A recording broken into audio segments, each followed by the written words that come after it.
اور امیر تم میں سے ایک ہوگا. الحمدللہ. اور یہ ہمارا کوئی کمال نہیں ہے، ہمارے محبوب صلی اللہ علیہ وسلم کی نسبت ہے. سبحان اللہ. اصل میں خاتم النبیین کی نسبت کی برکت سے یہ ساری فضیلت جو ہے نا، ہم موجے جو مار رہے ہیں نا، یہ امام مہدی کی جو موجے لگیں گی، یہ ہمارے نبی صلی اللہ علیہ وسلم کی نسبت کی وجہ سے. الحمدللہ. بہرحال یہ عیسیٰ علیہ السلام بھی اتریں گے. امام مہدی جب کافروں کے خلاف قتال کریں گے، پھر دجال نکلے گا، پھر دجال تو اوپر ہو جائے گا، امام مہدی اس کے اوپر غلبہ نہیں پا سکیں گے، تو پھر اللہ تعالیٰ عیسیٰ ابن مریم کے ذریعے دجال کو قتل کروائے گا. صحیح مسلم میں ڈیٹیل احادیث موجود ہے، اور اس پہ میرا پورا لیکچر بھی ہے، حیات مسیح اور نزول مسیح علیہ السلام، مسئلہ نمبر 12 کے نام سے اہل سنت پاک.com پر.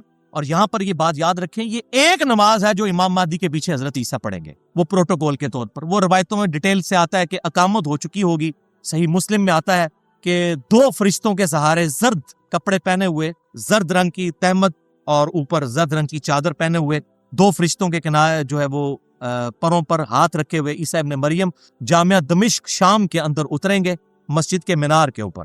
یہ صحیح مسلم میں موجود ہے. اور پھر جب وہ حرم تک پہنچیں گے تو اس وقت اقامت ہو چکی ہوگی اور امام اپنے مصلی پر ہوگا، تو پھر عیسیٰ ابن مریم ریگارڈ کریں گے کہ تم اب اقامت چونکہ تمہارے لیے ہوئی ہے، اب نماز تم نے پڑھانی ہے. لیکن اس کے بعد پھر حضرت عیسیٰ علیہ السلام مسلمانوں کے لیڈر ہوں گے. امام مہدی پھر بیک فٹ پہ چلے جائیں گے، کیونکہ ظاہر ہے عیسیٰ ابن مریم کے ہوتے ہوئے تو کوئی شخص پھر اس طریقے سے عمارت نہیں سنبھال سکتا. اور یہ اللہ تعالیٰ کی طرف سے غیبی مدد آئے گی کہ امام مہدی جو ہیں وہ دجال پر غلبہ نہیں پا سکے. تو وہ حضرت عیسیٰ علیہ السلام جہاں جہاں جائیں گے ان کے سانس کی وجہ سے وہ نمک کی طرح پگھلے گا. صحیح مسلم میں آتا ہے مسئلہ نمبر 12، آپ سن لیں. بہرحال عیسیٰ علیہ السلام پھر مسلمانوں کی لیڈرشپ وہ سنبھالیں گے. اس کے ثبوت میں وہ حدیث ہے صحیح بخاری اور مسلم کی متفقن علیہ حدیث. بخاری میں 3448 اور مسلم میں 3 طرق ہیں، 390، 91 اور 92. اور مشکات میں بھی 2 طرق اس کے موجود ہیں، 5505 اور 5506. کہ آپ صلی اللہ علیہ وسلم نے فرمایا، اس ذات کی قسم جس کے قبضے قدرت میں میری جان ہے، عیسیٰ ابن مریم ایک عادل حکمران کی حیثیت سے تم میں نازل ہوں گے، صلیب کو توڑ دیں گے، خنزیر کو قتل کر دیں گے، جزیہ موقوف کر دیں گے، اور مال کی ریل پیل ہوگی، اور کوئی غریب نہیں بچے گا جو مال ایکسیپٹ کرنے والا ہو. اس طرح اللہ تعالیٰ کی طرف سے قدرت کے خزانے کھل جائیں گے، اور پھر مسلمانوں کا آپس کا بغض و کینہ بھی ختم ہو جائے گا. اس میں آیا کہ حضرت عیسیٰ علیہ السلام پھر حکمران بنیں گے. تو حکمران اس لیے بنیں گے کہ حضرت امام مہدی بیک فٹ پہ چلے جائیں. اور صحیح مسلم میں حدیث ہے 394 نمبر، اس پہ پھر صحیح مسلم میں آگے تبع تابعی کے قول بھی موجود ہے. صحیح مسلم میں آگے چل کر 394 نمبر حدیث کے اندر راوی عبد الرحمن المتوفی 158 ہجری کہتے ہیں کہ عیسیٰ علیہ السلام اس امت کی امامت کریں گے، اور وہ کتاب اللہ اور تمہارے نبی کی سنت کے مطابق عمل کروائیں گے. حنفی شافعی مالکی جعفری نہیں پائی جی، کتاب اللہ اور تمہارے نبی کی سنت کے مطابق. یہ تو لکھا ہوا ہے صحیح مسلم میں. اب مسلم شریف اہل حدیثوں نے نہیں لکھی ہوئی بھائی، امام مسلم نے لکھی ہوئی ہے. اہل حدیث منہج کی بات کرو، اہل حدیث فرقے کی نہیں. یہ ہم نے خود نہیں لکھی بھائی، اہل سنت نے.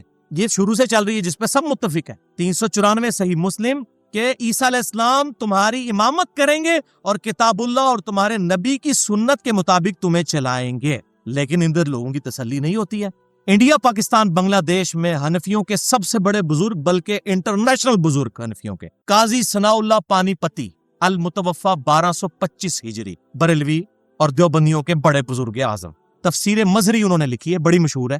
ڈاکٹر اسرار صاحب بھی بیچارے اپنے بول پان میں اس کے حوالے دیتے تھے، ان کو نہیں پتا کہ کیا کام ڈال کے گئے ہیں.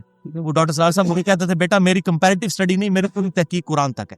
میں نے کہا حضرت صاحب پھر آپ ضعیف روایتوں میں نہ بیان کیا کریں، جب آپ کی تحقیق نہیں ہے تو آپ اس میں ہاتھ بھی نہ ڈالا کریں. تو بہرحال یہ قاضی ثناء اللہ پانی پتی نقشبند سلسلے کے بزرگ تھے، اور یہ شیخ احمد سرہندی المتوفی 1034 ہجری، جن کو مجدد الافسانی کہتے ہیں، جن کے بڑے بلند دعوے ہیں، ان کی آپ صلی اللہ علیہ وسلم کی شان میں جو گستاخانہ باتیں ہیں وہ اگر میں بیان کروں 1 گھنٹہ اس پہ بھی چاہیے ان کے مکتوبات کے اندر. بہرحال ان کے حوالے سے انہوں نے تفسیر مظہری، قرآن کی تفسیر لکھ رہے ہیں، اس کے مقدمے میں لکھ رہے ہیں، قرآن کی تفسیر میں لکھ رہے ہیں کہ جی شیخ احمد سرہندی کہتے ہیں کہ بزرگوں نے دیکھا ہے کشف کے ذریعے. یہ ان کی سند ہوتی ہے، کوئی صحابی نہیں، کوئی اہل بیت نہیں، بزرگوں نے کشف کے ذریعے دیکھا ہے کہ عیسیٰ علیہ السلام جب قرب قیامت میں اتریں گے وہ بھی فقہ حنفی کے مطابق عمل کریں گے. اور بزرگوں نے لگتا ہے بخاری مسلم کو نہیں سی پڑھی ہوئی. یہ مسلم 394 میں ہمارے بزرگ کیا فرما رہے ہیں، صحیح مسلم 394 اور تبع تابعی جو حدیث کا راوی حضرت عیسیٰ علیہ السلام کے نزول کی حدیث کا راوی عبد الرحمن المتوفی 158 ہجری، امام حنیفہ کا ہم اثر ہے.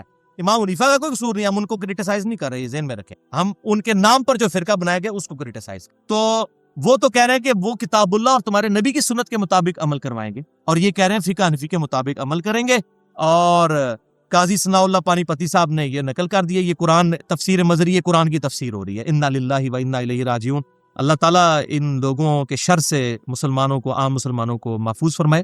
بالقرب قیامت کی جو نشانیاں ہیں یہ بہت بڑا ٹاپک ہے، جب تک ڈیفینیٹ کوئی چیز سامنے نہ آئے ہم اس طریقے سے وثوق کے ساتھ کسی نشانی کے ہونے یا نہ ہونے کا فیصلہ نہیں کر سکتے۔ مجھے بھی اکثر لوگ ای میلز کرتے ہیں کہ جی قیامت کی نشانیوں کے اوپر شام کے بارے میں حدیثیں ہیں اور جناب غزوہ ہند پہ حدیثیں ہیں، فلاں ہے فلاں ہے۔ بھائی اس طریقے سے کوئی کنفرم نہیں کر سکتا، سب کی پرسیپشن موجود ہے، ٹھیک ہے نا جی، ایگزیکٹ کوئی نہیں کہہ سکتا، کسی خاص حد تک ہی کوئی پریڈکٹ کر سکتا ہے۔ لہٰذا مجھے معاف رکھیں اس ٹاپک پہ، قیامت کی نشانیوں کے اوپر۔ قیامت دڑ ہے، جو کچھ ہونا ہے اسی پہلے ہی بیان کر رہے ہیں، بھائی جی قیامت کی تیاری کرو، ٹھیک ہے۔ باقی جو چیزیں گزر چکی ان کو تو آج ہم بیٹھ کے ڈیسائیڈ کر سکتے ہیں کہ اچھا یہ ہوا تھا اور یہ ہوا تھا، اس طریقے۔ تو بہرحال اس حوالے سے کسی کو شوق ہو تو مشکات المصابی جو انسائکلوپیڈیا آف حدیث جسے میں نے ڈکلیئر کیا ہے، پورا لیکچر دیا ہے مسئلہ نمبر 111B اسی کے اوپر۔ اس میں 142 احادیث ہیں قرب قیامت پر، حضرت عیسیٰ علیہ السلام کے نزول پر، امام مہدی سے ریلیٹڈ، دجال سے ریلیٹڈ۔ یہ آپ خود پڑھ لیں انٹرنیشنل نمبر کے مطابق مشکات المصابی کی تیسری جلد میں جو اردو والی ہے، پھر جلد آنا گڑنی شروع کر دیو، اردو والی جو ہے وہ اردو والی 5 جلدوں والی بھی ہے، جو میں شیخ زبیر علی زئی صاحب والی بتا رہا ہوں جو ہم نے اپنی ویب سائٹ پہ اپلوڈ کی ہوئی ہے، مکتبہ اسلامیہ کی 3 جلدوں والی۔ اس میں تیسری جلد میں 5379 نمبر سے 5520 نمبر تک 142 احادیث اس حوالے سے موجود ہے۔ اب تیسری حدیث جابر بن عبداللہ رضی اللہ تعالیٰ عنہما سے ہے، امام مہدی سے ریلیٹڈ، صحیح مسلم میں 5 طرق ہیں اس کے کم از کم، 7315 سے 7319 کہ آپ صلی اللہ علیہ وسلم نے فرمایا میری امت کے آخری وقت میں ایک خلیفہ آئے گا، آخری خلیفہ یعنی کہ وہ 12واں خلیفہ، جو بغیر گنے ہوئے لوگوں میں مال تقسیم کرے گا اور بھر بھر کے لوگوں کو دے گا۔ تبا تابی کا بیان ہے کہ میں نے تابعی ابو نصرہ سے پوچھ رہا کہ یہ جو خلیفہ جو بھر بھر کے مال دے گا کیا یہ خلیفہ عمر بن عبد العزیز ہے؟ تو انہوں نے کہا نہیں، یہ اس خلیفہ کی بات نہیں ہو رہی، یہ بالکل آخری خلیفہ کی بات ہو رہی ہے۔ لہٰذا عمر بن عبد العزیز بھی وہ 12ویں خلیفہ نہیں ہے، بلکہ وہ 12واں خلیفہ ابھی آنا ہے، امام محمد بن عبداللہ المہدی۔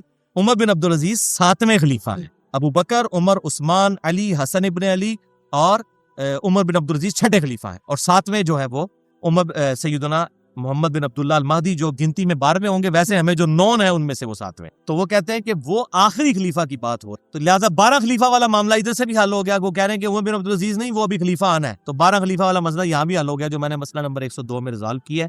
یہ 12 خلیفہ قیامت تک ہوں گے، صحیح مسلم 4711 نمبر حدیث کہ میری امت غالب رہے گی اور قیامت تک رہے گی، اور 12 خلیفے ہوں گے، قیامت تک 12 پورے ہونے ہیں، 6 گزر چکے ہیں، بیچ میں آئیں گے، اور پھر 12ویں امام محمد بن عبداللہ المہدی۔ اسی صحیح مسلم کو سپورٹیو چوتھی حدیث سیدنا ابو سعید خدری سے، المستدرک للحاکم میں ہے، انٹرنیشنل نمبر کے مطابق 8673 کہ آپ صلی اللہ علیہ وسلم نے ارشاد فرمایا میری امت کے آخر میں مہدی آئے گا، ہدایت یافتہ، جس کے لیے اللہ تعالیٰ بارشیں نازل فرمائے گا، زمین سے نباتات اگلیں گی، زمین نباتات اگلے گی، عدل و انصاف سے مال تقسیم کرے گا، مویشی بہت زیادہ ہو جائیں گے اور امت کا غلبہ ہوگا، وہ 7-8 سال زندہ رہے گا، پھر مسلمان اس کو جنازہ پڑھ کر دفنا دیں گے۔ یہ مویشیوں کی بات اس لیے ہو رہی ہے، پہلی تیسری جنگ عظیم ہوئی نا، تو آج گورے بھی کہہ رہے ہیں کہ صرف وہی بچے گا جو اپنی بھیڑ بکریاں لے کے کسی پہاڑ کی چوٹی پہ بیٹھا ہوگا، جو اپنا اگائیں گے، اپنا کھائیں گے، وہی بچیں گے۔ یہ انڈیا، پاکستان، بنگلہ دیش اور چائنا، یہ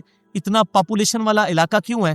یہاں پہ زمین اگاتی ہے۔ رشیا کیوں برباد ہوا؟ زمین نہیں اگاتی تھی، اسلحہ تو کوئی نہیں کھا سکتا، ایٹم بم کھا کے تو نہیں پیٹ بھر سکتا۔ یہ ملک آئیڈیل ہے دنیا میں کیونکہ زمین اگاتی ہے، اور کاشتکاری ہی اصل میں ایسٹ ہے۔ اگر دنیا سے ٹیکنالوجی ختم ہو جائے، جہاز سارے تباہ بھی ہو جائے، کیا ہوگا؟ لوگ پیدل گھوڑوں پہ سفر کر لیں گے، پہلے بھی تو کرتے تھے، اور آخرت میں بھی ایسے ہی معاملہ آخر زمانے میں ہونے والا ہے کہ یہ مویشیوں کے اوپر ڈیپینڈ ہے۔ ویسے ابھی بھی پوری انسانیت دودھ پہ چل رہی ہے، بچہ بڑا ہو ہی نہیں سکتا دودھ پیے بغیر، ماں کا دودھ پیتا ہے، اس کے بعد گائے کا پیتا ہے، اب دودھ ختم کر دیں، پوری دنیا ختم ہو جائے گی۔ آج بھی مویشیوں کے اوپر ہی ہے۔ یہ خشک دودھ بھی جو ہے یہ اسی دودھ سے تیار ہوتا ہے، یہ مویشی کو چھوٹی چیز ہے۔ سورۃ النحل میں نے اتنا جو لیکچرز ریکارڈ کروائے ہیں مویشیوں کے اوپر، اسی لیے کرائیں گے، پوری دنیا مویشیوں کے اوپر ڈیپینڈنٹ ہے۔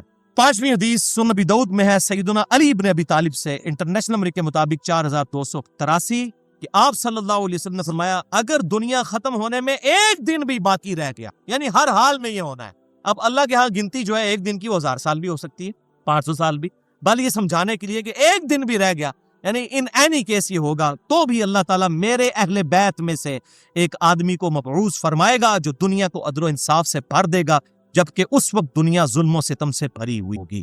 6ٹھی حدیث سیدہ ام سلمہ ہماری ماں سے، سنن ابی داؤد میں 4283 نمبر، 4284 اور سنن ابن ماجہ میں 4086 کہ آپ صلی اللہ علیہ وسلم نے فرمایا مہدی میرے اہل بیت میں سے اور میری بیٹی فاطمہ کی اولاد میں سے ہوگا۔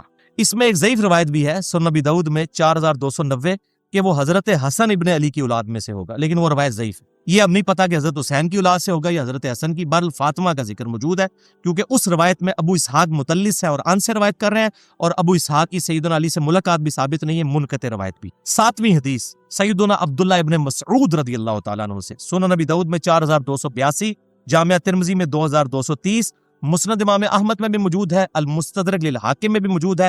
امام ذہبی نے بھی موافقت کی ہے کہ آپ صلی اللہ علیہ وسلم نے فرمایا، یہ مین حدیث ہے وہ، کہ دنیا اس وقت تک ختم نہیں ہوگی جب تک عربوں کا حاکم میرے اہل بیت میں سے نہ بن جائے ایک ایسا آدمی جس کا نام میرے نام پر ہوگا، یعنی محمد صلی اللہ علیہ وسلم علیہ السلام، اور اس کے والد کا نام میرے والد کے نام پر ہوگا، یعنی امام محمد بن عبداللہ المہدی۔ وہ پوری دنیا کو عدل و انصاف سے بھر دے گا جبکہ دنیا ظلم و ستم میں ڈوبی ہوئی ہوگی۔ 8ویں حدیث بھی سیدنا علی بن ابی طالب سے ہے، سنن ابن ماجہ میں 4085 نمبر حدیث ہے، صحیح سند کے ساتھ، مسند امام احمد میں بھی موجود، کہ آپ صلی اللہ علیہ وسلم نے فرمایا، مہدی میرے اہل بیت میں سے ہوگا اور اللہ تعالیٰ اسے ایک رات میں درست کر دے۔ ایک رات کے اندر حالات و واقعات ایسے بن جائیں گے کہ اچانک معاملات سیٹل ہو جائیں، ایک رات کے اندر اللہ تعالیٰ کی طرف سے یہ غیبی مدد آئے گی۔ ورنہ تو میں تو دسیا نا کہ بھائی جی اگر سنیوں میں آ گیا امام مہدی، شیعہ نے نہیں چھڑنا، شیعہ میں آ گیا سنیوں نے نہیں چھوڑنا، خدا نہ خواستہ اہل حدیثوں میں آ گیا تے دیوبندیاں بریلیاں نے کہنا پہلے انہوں مقلد کرو امام حنیفہ دا، پھر اگلی گل ہوئے گی۔ اور 500 امام مہدی ابھی تک قتل بھی ہو چکے ہیں، آپ کو پتہ ہے، جھوٹے۔ تو یہ اسپیشل پروٹیکشن میں ہوگا، اسپیشل پروٹیکشن، اور اس کو سپورٹیو حدیث بھی ہے۔ 9ویں حدیث سیدہ ام سلمہ سے، سنن ابی داؤد میں تو ضعیف سند کے ساتھ ہے اور مسلم میں صحیح سند کے ساتھ ہے، میں ابو داؤد کی روایت بتاتا ہوں، 4283۔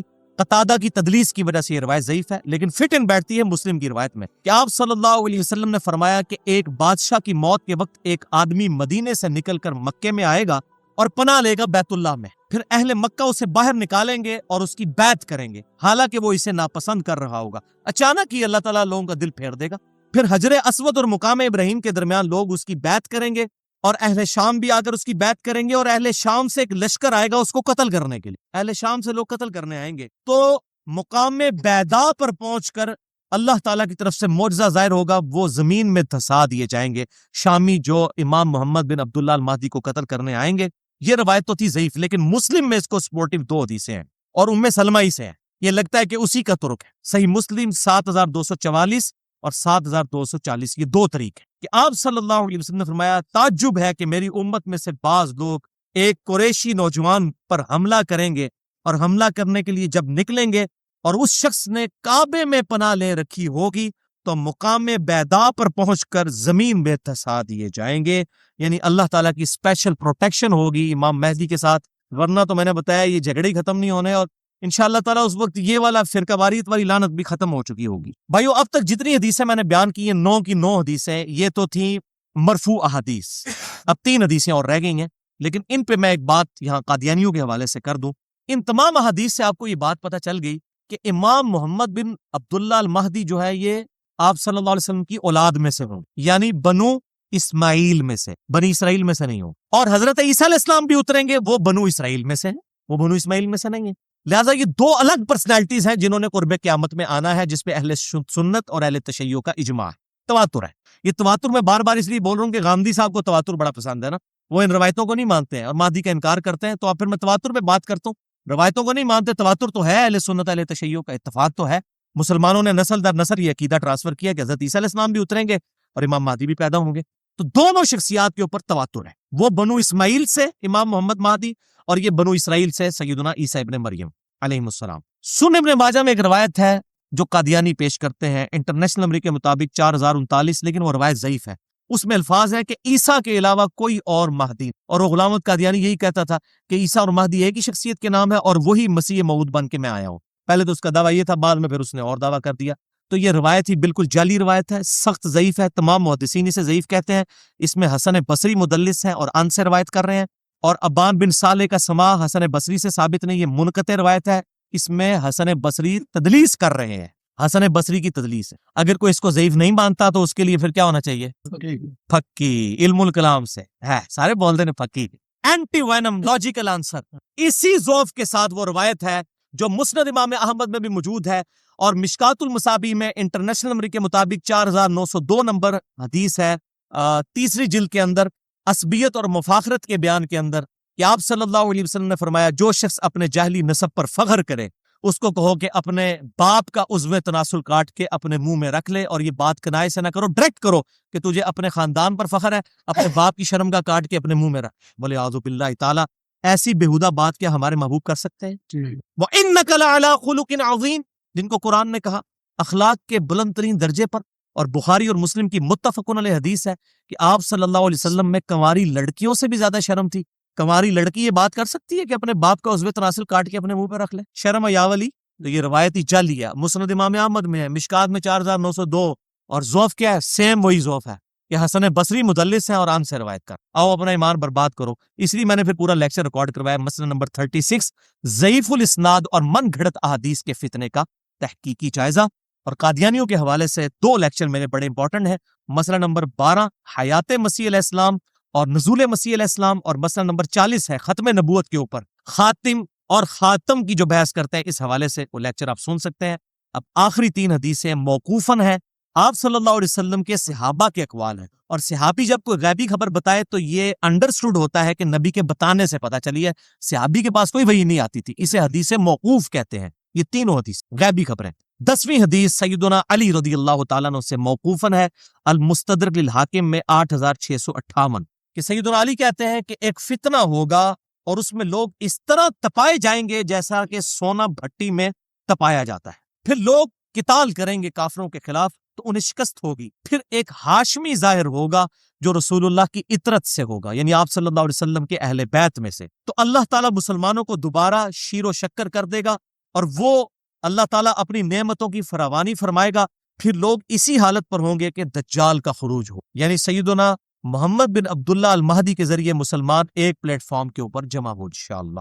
11ویں حدیث سیکنڈ لاسٹ سیدنا ابن عباس سے موقوفاً ہے، المصنف ابن ابی شیبہ میں، اردو میں آئی ہے المصنف ابن ابی شیبہ، 11 جلدوں میں یہاں رکھی ہے، اس میں اب آخری جلد میں کتاب الفتن نکالیں تو 200 حدیثیں ہیں امام مہدی پر، دجال پر، اور سیدنا عیسیٰ علیہ السلام پر، 200 حدیث۔ یہ جتنی میں بیان کروں یہ ساری اس میں اکیلی میں موجود ہے۔ دنیا کی سب سے بڑی احادیث اور آثار کی کتاب، 38,000 احادیث اور آثار امام بخاری اور امام مسلم کے استاد المصنف ابن ابی شیبہ کے اندر موجود ہے، اس میں یہ موقوفاً روایت ہے ابن عباس کی، اور اس کا نمبر ہے 37,641، اور فضائل صحابہ جو کتاب ہے احمد بن حنبل کی، اس میں بھی موجود ہے، جلد 4 صفحہ 375 پہ 1831 نمبر، کہ ابن عباس کہتے ہیں یہ دن رات گزرتے جائیں گے یہاں تک کہ ایک دن ایسا آئے گا کہ ہم اہل بیت میں سے ایک نوجوان لڑکا ظاہر ہوگا اور وہ اس امت کا معاملہ سیدھا کر دے، سوتر اور سیدھا کر دے گا، اس امت کا معاملہ سیدھا کر دے گا۔ تو ساتھیوں نے پوچھا اے ابن عباس کہ کیا بوڑھے لوگ اسے نہیں پا سکیں گے؟ کیونکہ کہا گیا نوجوان، ویسے بڑھی ہڈیاں تے سمجھانا ہی بڑا اوکھا ہوتا ہے، آج بھی جوان بندے ہی گل قبول کر دے نے، حضرت موسیٰ علیہ السلام پہ بھی جوان ہی ایمان لے کے آئے نا، اصحاب کہف بھی جوان ہی تھے، تو میرے خیال کو بوڑھے لوگ بیٹھے تھے، انہوں نے کہا جی بوڑھے لوگ نہیں حاصل کر سکیں گے امام محمد مہدی کو، اور کیا صرف جوان ہی اس کو پائیں گے؟ تو ابن عباس نے کہا ایسا نہیں ہے، ہوا امر اللہ، یہ اللہ کا فیصلہ ہے، یؤتی من یشاء، جس کو چاہے گا عطا فرمائے گا، ہو سکتا ہے کوئی جوان نہ پہنچ سکے اور کوئی بوڑھا امام مہدی تک پہنچ جائے، اگر ہماری زندگی میں ظاہر ہوں تو اللہ تعالی ہمیں ان کے جھنڈے تلے جگہ فرمائے، آمین۔ آخری حدیث آج کے لیکچر کی 12ویں حدیث امام محمد بن عبداللہ المہدی سے ریلیٹڈ، 12ویں خلیفہ سے ریلیٹڈ 12ویں حدیث، یہ مرفوع بھی ہے لیکن وہ ضعیف طرق ہے، یہ موقوفاً روایت ٹھیک ہے سیدنا ثوبان سے، المستدرک للحاکم میں انٹرنیشنل نمبر کے مطابق 8531 نمبر، کہ آپ صلی اللہ علیہ وسلم نے فرمایا جب تم خراسان کی طرف سے سیاہ جھنڈے آتے ہوئے دیکھو تو ان کا استقبال کرو، کیونکہ فیہا خلیفۃ اللہ المہدی، ان میں اللہ کا خلیفہ مہدی بھی ہوگا۔ یہ موقوفاً ہے، سیدنا ثوبان کا قول، مرفوع ضعیف ہے لیکن ظاہر ہے آپ صلی اللہ علیہ وسلم کے بتانے پر ہی موقوف۔ خراسان سے جب کالے جھنڈے آئیں گے تو ان کا استقبال کرنا، یعنی اہل عرب کو کہا گیا، ان میں خلیفۃ اللہ مہدی ہوں گے۔ اس سے یہ بات بھی پتہ چل گئی کہ یہ انقلاب جو ہے وہ عربیوں کے ذریعے نہیں آنا، اجمیوں کی طرف سے آنا ہے، کیونکہ خراسان تو یہ ایران، افغانستان اور رشیا، یہ پوری بیلٹ کو خراسان کہا جاتا ہے۔ اب تو یہ ملک لادہ بن چکے ہیں، ادھر سے باہر ہم نہیں، اب یہ نہیں، اب یہاں پر کچھ لوگوں نے لشکر خراسانی بنا لیا، نہ رکھنے والا پائی کچھ نہیں ہوتا، بریلوی دیوبندی اہل حدیث تینوں اپنے آپ کو اہل سنت والجماعت کہتے ہیں، نام رکھنے سے کیا ہے؟ آپ شراب کی بوتل کے بعد روح افزا لکھ دیں تو وہ روح افزا بن جائے گی، کالا جھنڈا آپ اٹھا لیں تو آپ مہدی بن جائیں گے. نام بھی رکھ دیں اپنے بیٹے کا محمد بن عبداللہ, کسی اور بیٹے کا نام محمد رکھ دے, ٹھیک ہے جی. کسی آمنہ نامی عورت کے ساتھ شادی کرے, بیٹے کا نام جو ہے عبداللہ رکھ دے. اس طرح امام مہدی نہ بننا ہے, یہ اس طرح کی جعلی طریقے سے نہ تو کوئی خراسانی بننا ہے, تو نہ کوئی یہ کالے جھنڈے اٹھانے سے ہونا ہے. یہ اللہ تعالیٰ امت کو خود بخود اس حوالے سے, ورنہ تو قادیانیوں کا پتہ ایم ٹی وی ہے, مسلم ٹی وی قادیانیوں کا ہے, تو نام تو انہوں نے ایم ٹی وی رکھا ہے, تو قادیانی کیا مسلمان ہے؟ تو اس طریقے سے اگر کوئی لشکر خراسانی رکھ کے جو ہے وہ مسلمانوں کا قتل عام شروع کر دیتا ہے, اور وہی کہتا ہے جی میں کوئی امام مہدی کے اس کے اوپر چل رہا ہوں, کالا جھنڈا بھی اٹھا لیا ہوا ہے, تو اس سے تو کچھ بھی نہیں بننا. یہ کالی پگڑی پہن کے تو نہیں کچھ بن جانا, یہ تو سارا میک اپ ہے, آپ کر لیں. وہ اشفاق احمد صاحب صحیح بات کرتے تھے کہ جس جہاز کا انجن خراب ہو چکا ہو اس کو آپ پینٹ کر کے نئی سیٹیں لگا کے اڑا نہیں سکتے, انجن تو خراب ہے نا اندر سے. تو آپ یہ لیپا پوتی کر رہے ہیں, مولوی داڑھی لمبی لمبی رکھ لیں, پگڑیاں باندھ لیں, کرتے شلواریں اوپر اٹھا لیں, ٹخنوں سے گنے پہ اٹھا لیں, تلواریں اٹھا لیں. اس طرح کرنے سے کوئی محمد بن عبداللہ المہدی یا اس کے گروہ کا بندہ تو نہیں بن جائے گا, وہ تو جب معاملہ ہوگا اسی وقت ہو. اور اس طریقے سے آج کل یہ میں غزوہ ہند والی بھی اکثر لوگ پوچھتے ہیں, خصوصاً جماعت الدعوہ والے, لشکر طیبہ اور یہ باقی لوگ وہ روایت لے کے چل رہے ہوتے ہیں. وہ روایتیں تو اس کی تقریباً ساری ضعیف ہیں, صرف ایک ہی اس کی صحیح روایت موجود ہے سنن نسائی کے اندر, انٹرنیشنل نمبر کے مطابق 3177 نمبر ہے. ایک چیپٹر کا نام بھی امام نسائی نے باندھا ہے غزوہ ہند کے نام سے. اس میں ایک روایت ہے کہ آپ صلی اللہ علیہ وسلم نے فرمایا, سنن نسائی 3177 انٹرنیشنل نمبر کے مطابق, اور ایک انٹرنیشنل نمبرنگ جو چل رہی ہے وہ اس میں 3175 ہے, 2 کا فرق ہے. بل اس میں یہ روایت ہے کہ آپ صلی اللہ علیہ وسلم نے فرمایا میری امت کے 2 گروہ ایسے ہیں جو کہ اللہ تعالیٰ نے ان کو آگ سے آزاد کر دیا. پہلا وہ کہ پہلا گروہ وہ جو کہ ہند کے غزوے میں شریک ہوگا. غزوہ کہتے ہیں لڑائی کو, کوئی بھی لڑائی ہو. یہ جو غلط مشہور ہے کہ آپ صلی اللہ علیہ وسلم جس جنگ میں شامل ہوں وہ غزوہ ہوتا ہے, اور جو آپ بھیجیں وہ سریہ ہوتا ہے. یہ بالکل جعلی بات ہے, ایسا نہیں ہے. یہ کوئی نہیں. غزوہ کہتے ہی لڑائی کو ہے, سریہ کہتے ہیں رات کے وقت نکلنے کو. تو غزوہ یا سریہ کی یہ ٹرمز بعد میں لوگوں نے ڈیوائز کی ہیں, ورنہ جو یہ غزوہ موتا بولا جاتا ہے اس میں تو آپ صلی اللہ علیہ وسلم کو نہیں تھا شامل. آپ تو مدینہ شریف میں بیٹھے ہوئے تھے, جس میں خالد ابن ولید وہ رومن امپائر سے بچا کے لے کے آئے تھے لشکر. پہلے سیدنا زید ابن حارثہ شہید ہو گیا, آپ صلی اللہ علیہ وسلم مسجد میں بیٹھ کے کہہ رہے ہیں میرے زید کو شہید کر دیا گیا, میرے جعفر کو شہید کر دیا گیا, میرے عبداللہ بن رواحہ کو شہید کر دیا گیا. اب اللہ کی تلواروں میں سے ایک تلوار کے ہاتھ جو ہے مسلمانوں کی وہ جو ہے وہ سپہ سلاری آ گئی ہے. یہ صحیح بخاری میں حدیث ہے, میں نے علم غیب والے لیکچر میں بتائی ہے, مسئلہ نمبر 6A میں. اللہ تعالیٰ نے آپ کو دکھا دیا اتنے 100 کلومیٹر دور کا منظر, تو آپ تو موجود نہیں تھے, اسے غزوہ موتا کہا جاتا ہے, حالانکہ غزوہ تو نہیں تھا. یہ غزوہ اور سریہ کی جو یہ ڈیفینیشن غلط ہے, کیونکہ اسے بریلویوں نے حاضر و ناظر کا عقیدہ نکالا ہے. وہ کہتے ہیں یہ دیکھیں غزوہ ہند ہے تو آپ خود بھی آئیں گے اس میں. اور پائیے پہلے ایک عقیدے جعلی بناتے ہو, پھر اس میں فٹ ان کرتے ہو باتیں. غزوہ موتا میں بھی اللہ کے نبی تو شامل نہیں تھے, وہ کیوں غزوہ موتا ہے؟ ٹھیک ہے, تو یہ بالکل جعلی باتیں, کسی حدیث میں یہ تفریق نہیں ہے. یہ سنن نسائی 3177 کہ 2 گروہوں کو اللہ نے آگ سے بچا لیا ہے. نمبر 1 جو غزوہ ہند میں شامل ہوں گے, اور نمبر 2 عیسیٰ ابن مریم کے ساتھ جو لوگ شامل ہوں گے. اس میں بھی اشارہ مل رہا ہے قرب قیامت میں ہی کوئی معاملہ ہوگا. وہ محمد بن قاسم جو ہے وہ اپنے اوپر یہ بشارت لگاتا رہا بنو امیہ کا. محمود غزنوی جو ہے وہ حملے کرتا رہا دولت کی لالچ کے اندر ادھر آ کے انڈیا میں, اور وہ سومنات میں حملے کرتا رہا. کیا صوفی لوگ تھے, سارے درباروں میں بیٹھنے والے لوگ تھے. یہ لوگ اسلام کے لیے آئے تھے. آپ کیا سمجھتے ہیں ظہیر الدین بابر اسلام کی خدمت کرنے آیا تھا یہاں پہ؟ یہ مسلمان حکمران تھے, اسلامی حکمران تو نہیں تھے. یہ اسی طریقے سے تھے جیسے چنگیز خان تھا, بس یہ تھا کہ ان کے ساتھ مسلمان کا ٹائٹل لگا تھا, باقی ہے تو مسلمان تھے. یہ ہم نہیں کہتے کافر تھے, لیکن اسلامی حکومتیں تو کوئی نہیں تھی. تو اس طریقے سے وہ محمد بن قاسم اپنے اوپر لگاتا رہا, اس کے بعد محمود غزنوی اپنے اوپر لگاتا رہا, آج لشکر طیبہ اپنے اوپر لگا رہی ہے. او بھائی قرب قیامت میں ہونا واللہ عالم یہ کس کے اوپر فٹ ہوتی ہے. اور باقی آپ کو تو ویسے ہی ہم بشارت دے دیتے ہیں. صحیح مسلم میں 553 نمبر حدیث ہے انٹرنیشنل نمبر کے مطابق, جس نے پورے خوشو گزو کے ساتھ وضو کیا اور 2 رکعت پڑھ لی تحیۃ الوضو جو ہے پوری توجہ کے ساتھ, اس پہ جنت واجب ہو. تسی پائی نہ بیڑی بیڑے شامل ہو تے نہ جناب تسی قسطنطینیہ دے حملے شامل ہو, تسی گھر بیٹھ کے پائی جنت دی بشارت لے لو. صحیح مسلم 553. اس تو بعد جو مرضی کرتے رہو, اس طریقے سے نہیں. وہ وقتی طور پہ ضرور جنت واجب ہو جائے گی, لیکن بعد میں بھی کرتوت دیکھنے ہوں گے. اللہ تعالیٰ کی کوئی اسپیشل پروٹیکشن ہو تو پھر ہی بندہ بچتا ہے. تو یہ اس طریقے سے لوگ جو بشارتیں فٹ کرتے پھرتے ہیں, یہ کوئی کنفرم نہیں ہے. میں نے آپ کو مشکات کا بتا دیا ہے کہ اگر کسی کو شوق ہو تو یہ مشکات کا پورا چیپٹر جو ہے 3-4 چیپٹرز کٹھے ہیں, 142 احادیث ہیں انٹرنیشنل نمبر کے مطابق 5379 سے 5520 تک. یہ آپ قرب قیامت کی نشانیوں کے اوپر پڑھ لیں. اللہ تعالیٰ سے دعا ہے جو حق بات میں نے کہی اللہ تعالیٰ ہمارے دلوں میں راسخ فرمائے. اگر جس بات نے میرے منہ سے کوئی غلط بات نکل گئی تو اللہ تعالیٰ ہمارے دلوں سے معاف کر دے. ہمیں کتاب و سنت کی تعلیمات پر عمل کر کے دوسرے بھائیوں تک پہنچانے کی توفیق عطا فرمائے. سبحانک اللہم و بحمدک اشہد ان لا الہ الا انت استغفرک و اتوب الیک وما علینا الا البلاغ المبین.